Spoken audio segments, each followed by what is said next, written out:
একটা কথা বললো, মসজিদের ইমাম, মাদ্রাসার শিক্ষক, কোরআন শরীফ পড়ানোর পরে তাকে যে বেতন দেওয়া হয়, যে মাওলানা সাহেব বলল যে এই বেতন নাকি বেশ্যা নারীর টাকার চাইতে আরো নিকৃষ্ট, করে কন্যা নাউজুবিল্লাহ। এরকম জঘন্য জঘন্য 20 থেকে 30টি কথা যে ব্যক্তি বলতে পারলো, নিঃসন্দেহে সে ব্যক্তি গোমরা হয়ে গেছে, সে আর মানুষের আমির হতে পারে না। হাজার হাজার আলেম, বাংলাদেশ সব তাম পৃথিবীর আলেম তাকে গোমরা ফতোয়া দিল, আর বাংলাদেশে কিছু লোক আছে কোরআন শরীফ বোম মারলেও পড়তে পারবে না, কিন্তু আলেমদের বিরোধিতা করতে গিয়ে এই যে মাত্র 2-3 দিন আগেও বাইতুল মুকাররমে সংঘর্ষ চালু করেছে, কয়েক বছর আগেও বিশ্ব ইজতেমার ময়দানে আমি নিজে উপস্থিত ছিলাম, সেখানেও আলেমদেরকে পিটিয়েছে। যারা আলেম পিটায় সত্যিকারে তারা দাওয়াতের তাবলীগের লোক হতে পারে না, তারা শয়তানের লোক। জোরে কোন ঠিক না ঠিক? আজকে আলেমরা বুঝে না, 10 বছর 20 বছর আল্লাহর কোরআন শরীফ পড়ে আল্লাহর কোরআনের তাফসীর যারা পড়লো, তারা বুঝে লোক চিনতে ভুল করলো। আর আপনি বুঝে এত সহজেই লোক চিনলেন।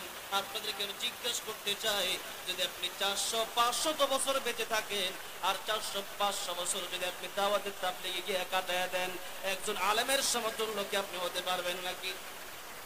আলেমের সম্মান আমার আল্লাহ দিয়েছেন, ইন্নামা ইয়াখশাল্লাহা মিন ইবাদিহিল উলামা। আল্লাহ বলছেন আলেমরা আল্লাহকে সবচেয়ে বেশি ভয় করে। আলেমদের সম্মান নবীদের পরে আল্লাহর কাছে সবচেয়ে বেশি। ওই আলেমের বিরুদ্ধে অবস্থান যারা নেবে, বাংলার জমিনে তাদের জায়গা হবে না, ঠিক কিনা মুসলমান? আজকে যারা সাদ সাহেবের পক্ষ নিয়ে আলেমদের উপর হামলা বারবার করছেন, ডক্টর ইউনূস সাহেব সহ বাংলাদেশ বর্তমান সরকারকে আমি বলবো তাদেরকে দ্রুত প্রতিহত করেন, নাইলে তারা কিন্তু ঘরের ভিতরেও থাকতে পারবে না, ওই হাসিনার সাথে দিল্লি পালাতে হবে, ঠিক কিনা বলেন?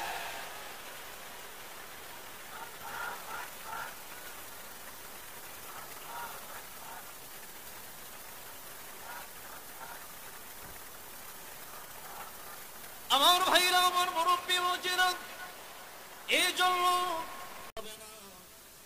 আল্লাহর সিদ্ধান্তই বড় সিদ্ধান্ত। আলেম যে সিদ্ধান্ত নিবে ওটাই বড় সিদ্ধান্ত। আপনি যদি আজকে বলেন হুজুর ফজরের নামাজ, ফজরের ফরজ নামাজ 2 রাকাত, আজকে আমি 2 রাকাত না পড়ে 1 রাকাত বেশি পড়ি, আপনাদেরকে জিজ্ঞাসা করতে চাই ফজরের নামাজটা কি হবে? জোহরের নামাজ ফরজ নামাজ 4 রাকাত, আমি 4 রাকাত পড়বো না, আজকে 5 রাকাত পড়বো, আপনাদেরকে জিজ্ঞাসা করতে চাই নামাজটাকে